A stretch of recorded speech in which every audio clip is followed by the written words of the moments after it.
আসসালামু আলাইকুম ভিউয়ার্স, আপনারা নিশ্চয়ই আশা রাখি ভালো আছেন। আজকে আপনাদের কাছে নতুন আরেকটি ভিডিও নিয়ে হাজির হলাম। আমি জাহিদ হাসান, সহকারী শিক্ষক, সরকারি প্রাথমিক বিদ্যালয়। গত ভিডিওর রেশ ধরেই আজকের আলোচনা বিষয় আমি অবতারণা করছি। আজকের ভিডিওতে দেখাবো আপনাদেরকে কিভাবে সৃজনশীল খেলনা ব্যবহার করতে হয় এবং আপনার সন্তান, তাহলে আপনি যদি বাড়িতে সৃজনশীল খেলনা ব্যবহার করেন, অবশ্যই আপনার সন্তান মেধাবী হবে। আমার উদ্দেশ্য আপনার সন্তানকে মেধাবী করা এবং বাংলাদেশে একটা সুশিক্ষিত, প্রশিক্ষিত, মেধাবী জাতি হিসেবে বাংলাদেশের জনগণকে গড়ে তোলা। তাই আমার ভিডিওটি আপনারা দয়া করে না টেনে সম্পূর্ণ ভিডিওটা দেখবেন এবং আমার ইতিপূর্বে যে ভিডিওগুলো আছে ধারাবাহিকভাবে আমি ভিডিওগুলো আপনাদের সামনে আনতেছি, সেই ভিডিওগুলো ভালোভাবে খেয়াল করুন। আমি গত ভিডিওতে বলেছিলাম সৃজনশীল খেলনা কি, সৃজনশীল খেলনা রাখতে হবে শিশুদের মেধাবী করতে হলে। আজকে আপনাদেরকে সৃজনশীল খেলনা, এইটা একটা দেখছেন এর হাতে, এই খেলনাটা সৃজনশীল খেলনা। তো সৃজনশীল খেলনার বিস্তারিত বিষয় আজকে তুলে ধরার জন্যই আপনাদের সামনে আমি হাজির হয়েছি। সৃজনশীল খেলনা একটা শিশু ছোটবেলার থেকে কোনো বিষয়ের কৌশল বা পরিকল্পনা সে শেখে না। তার কৌশল পরিকল্পনা কোনো কিছুর মাধ্যম দিয়ে, পরিস্থিতির মাধ্যম দিয়ে তার ভিতরে, তার ব্রেনে ভিতরে যায়, তখন সে সেটা নিয়ে চিন্তা করে, গবেষণা করে। তাই আজকে ধরুন একটা পাজল খেলনা সে খেলতেছে, কয় পাকে বা কয়ভাবে খেললে এই জিনিসটা মেলবে, এই যে একটা পরিকল্পনা তার ব্রেনের মধ্যে ঢুকে যাচ্ছে। তারপরে একটা জিনিসকে, একটা খেলনাকে কোনো কিভাবে ঘুরায় বাঁকায় নতুন কিছু তৈরি করা, এই যে পরিকল্পনাগুলো তার ব্রেনের ভিতরে ঢুকবে। প্রত্যেকটা খেলনায়, যেমন ধরেন একটা ম্যাথ করতে দিয়েছেন আপনার শিশুকে, 4-5টা পর্যায় আছে বা ধাপ আছে, কোনটার পর যোগের পরে বিয়োগ হবে কিনা, বিয়োগের পরে গুণ হবে কিনা, এই যে ধাপ, জটিল ধাপগুলা তার ব্রেনে কখন যাবে? যখনই তার কৌশল বা পরিকল্পনা শেখানো হবে। আর এই কৌশল বা পরিকল্পনা মুখ দিয়ে শেখালে চিরস্থায়ী হবে না। আপনার শিশুকে শেখাতে হবে, বিভিন্ন পদ্ধতি প্রয়োগ করতে হবে। আর এটার একটা সঠিক সুন্দর একটা পদ্ধতি হলো খেলনা। তাই আমি আজকে সেই খেলনার ভিডিওগুলো আপনাদের সামনে উপস্থাপন করতেছি। আমি এই শিশুদের ব্রেন তৈরি করার জন্য, মেধা তৈরি করার জন্য কি কি খেলনা ব্যবহার করি। হয়তো আমার মানসম্মত খেলনা নেই, তবে আমার যে খেলনা আছে এই খেলনা যথেষ্ট সৃজনশীল খেলনা। আসুন দেখি, ভিডিওটি না বাড়িয়ে আমরা সেই দিকে, সৃজনশীল খেলনা কোন প্রকারের খেলনা, সেগুলো কি কাজে লাগে সেইগুলো এখন দেখব। এই যে দেখতে পাচ্ছেন যে শিশুটি ব্লক নিয়ে খেলা করতেছে, তার ব্লকের সৃজনশীলতা সে বুঝতে পারছে এবং বুঝতে পারবে, আস্তে আস্তে বুঝতে পারবে এবং বিভিন্ন সমস্যায়, বাস্তব জীবনে বিভিন্ন সমস্যার সম্মুখীন হলে সে ঠিক একইভাবে এই ব্লকের ন্যায় বিভিন্ন বিষয়, বিভিন্ন খেলনা যেমন সাজাচ্ছে, যে বাস্তব জীবনেও তার জীবনে সমস্যা হলে সেগুলো সে একইভাবে সাজাবে।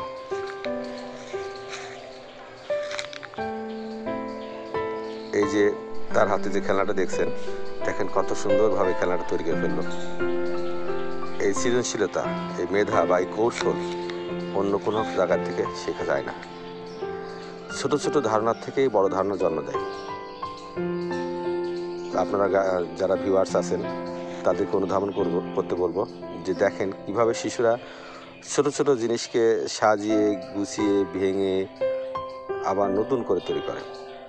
এই হেলিকপ্টারের মাধ্যমে সে আকাশের উড়ার বিষয়গুলো তার মাথার উপরে আসবে। এই ট্রেনটা কীভাবে চলে সে সেই বিষয় নিয়ে কল্পনা করবে, তার নিজের বুদ্ধি বিবেক দিয়ে সে ভাববে। তারপরে ছোট গাড়িগুলা এবং অজস্র গাড়ির সাথে সে বাস্তব জীবনে মিল খুঁজে পাবে। এখন যে খেলাটা দেখতেছেন এটা থেকে সে ঘূর্ণন বিষয়ে কোনো জিনিস ঘোরে বা এর ঘোরার কারণ কি তার ফিজিক্সের একটা ধারণার সূত্রপাত হয়ে যাবে ছোটবেলার থেকে।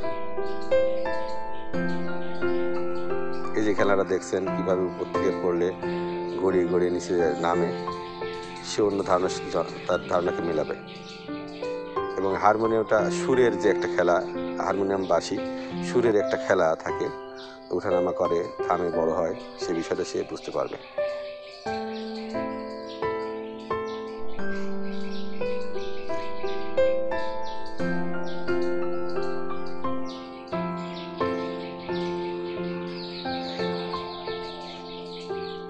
কিছু নুড়ি পাথর রাখা হয়েছে, পাথর, আর এখানে একটা পাজল খেলনা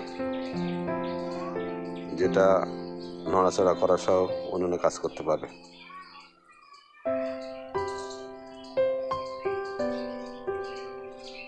এখানে ক্যারাম বোর্ড দেখানো হয়েছে। ক্যারাম বোর্ডের সে লক্ষ্য স্থির করে কোনো জিনিসকে আঘাত করতে পারবে। এটা একটা ক্রিকেট বল, ব্যাট বলের সংস্পর্শ বা বাস্তব জীবনে বিভিন্ন ঘটনার সম্মুখীন হবে। ছোটোর থেকেই তার ধারণা, হয়তো সব ধারণা তার ভিতরে যাবে না, তবে কিছু ধারণা তো থাকবেই তার মাথায়।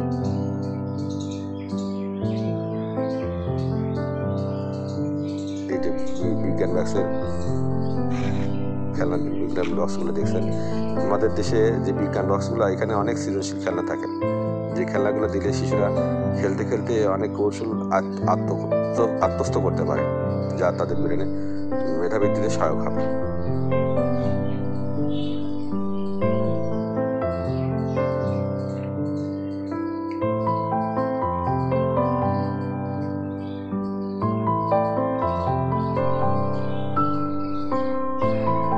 দেখেন, দূরবীন খেলনা দিয়ে সে দূরের বস্তুকে কাছে নিয়ে আসার যে একটা অভিনব কৌশল আছে বা আনা যায়, সে বিষয়টা সে রপ্ত করতে পারবে। কোনো জিনিস যে ঘুরে ঘুরে ঘুরে পড়ে বা ওঠে, সে বিষয়গুলো তার ভিতরে আসবে।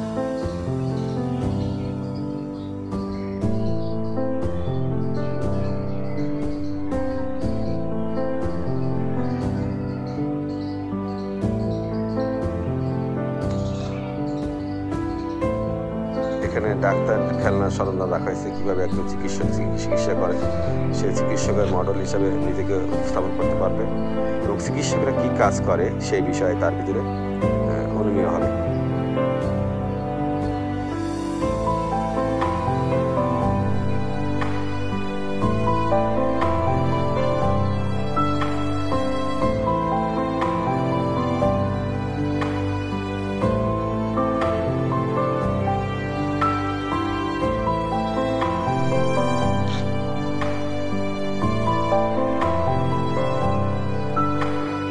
এটা একটা লাইট, যে টার্গেট লাইট বলে, এই টার্গেট লাইটের সাহায্যে সে আলোর গতিবিধি সম্পর্কে নজরে আনবে এবং গতিবিধি সে পর্যবেক্ষণ করতে পারবে।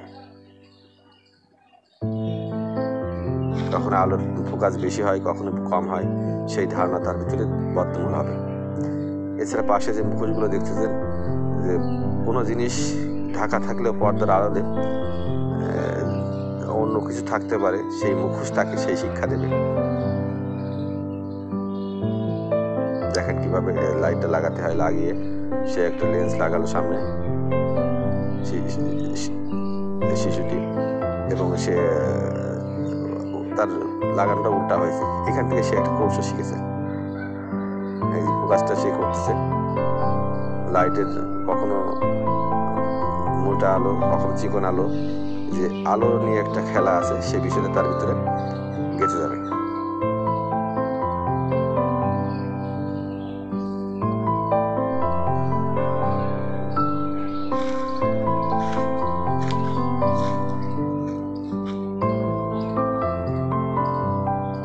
এখানে একটা বলক খেলনা দিয়ে কিভাবে সুন্দর করে সাজানো হয় সেই বিষয়গুলো সে রপ্ত করবে।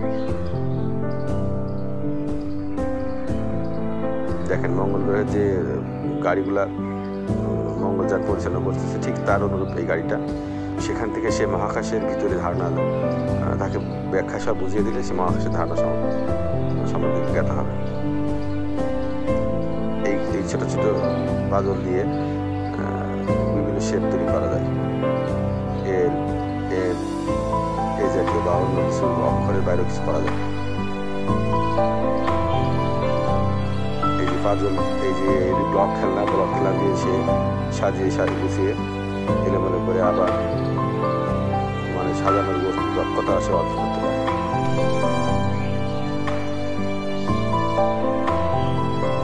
এটা 3 কোণা ব্লক, 3 কোণা পাজল খেলা,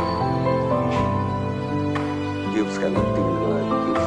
এই যে লুডো খেলাটা দেখতেছেন, এখান থেকে সে বিভিন্ন ডটের সম্বন্ধে ধারণা লাভ করবে এবং কীভাবে খেলতে হয়, লুডো খেলাটা খেলতে গিয়ে কী করতে হয় সেগুলো সে ধারণা পাবে। দেখেন কাঠি দিয়ে কত সুন্দর করে এই শিশুগুলা বিভিন্ন শেপ, বিভিন্ন আকৃতি তৈরি করেছে। এখান থেকে তার বর্ণ লেখা, শব্দ লেখা বা 1-2 সংখ্যা চেনার ধারণা দ্রুত জন্মাবে অন্যান্য শিশুদের তুলনায়।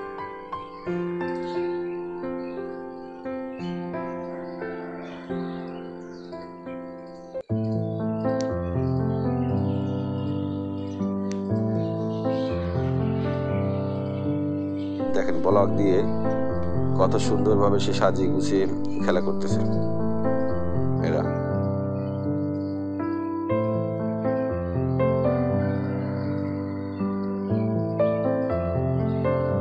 আপনি গভীরভাবে লক্ষ্য করলে দেখবেন যে এভাবে খেলাতে যে পরিমাণ বিকাশ লাভ করে শিশু, সে অন্য কোনো প্রক্রিয়ায় তার সাথে বিকাশ হয় না।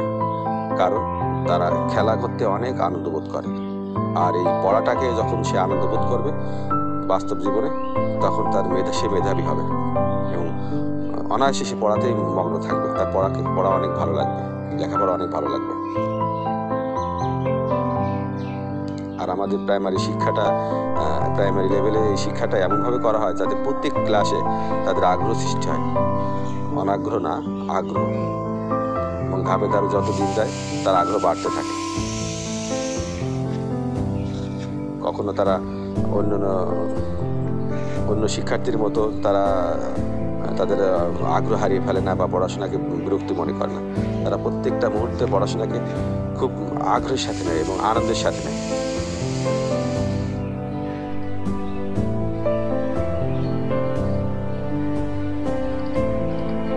এটা একটা সায়েন্টিফিক পদ্ধতি, যে পদ্ধতিটা বিশেষজ্ঞ ব্যক্তিরা তৈরি করেছেন, বিশেষজ্ঞ বড় বড় শিক্ষাবিদ তৈরি করেছেন এবং সেটা আমাদের মাঠ পর্যায়ে দিয়েছে। আমরা প্রাথমিক বিদ্যালয়ের শিক্ষকরা ঠিক সেইভাবেই আমাদের কাজগুলো করার চেষ্টা করি।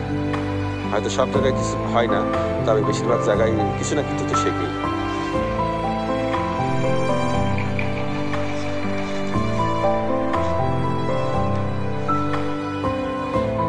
এখানে সে হাঁড়ি পাতিল নিয়ে খেলতেছে, কারণ বাবা মাকে দেখে যে ছোটবেলার থেকে কীভাবে হাঁড়ি পাতিল নিয়ে রান্না করতে হয়, কীভাবে সংসার পরিচালনা করতে হয়। একজন মেয়ে শিক্ষার্থী বা ছেলে শিক্ষার্থী দুটা বিষয়ের সাথেই পরিচিত হবে, বাস্তব পারিবারিক জীবনে এবং বাস্তব খেলনা জীবনে। সে মিলাতে থাকবে তার বিষয়গুলা। এগুলা আমার যে বিষয়গুলো বলতেছি আমি, এগুলো চলে মনের অভ্যন্তরে, তার মেধায় চলে, ব্রেনে চলে। এই ব্রেনের এই বিক্রিয়াগুলা আমি দেখতে পারি না, কিন্তু ভিতরে ঠিকই তাদের মেধার বিকাশ। যারা বিশেষজ্ঞ আছে বিভিন্ন গবেষণা থেকে তারা এটা জেনেছে বা সেটাই আমাদের সমাজে ফুটে তোলার চেষ্টা করেছেন আমাদের প্রাথমিক শিক্ষার মাধ্যমে।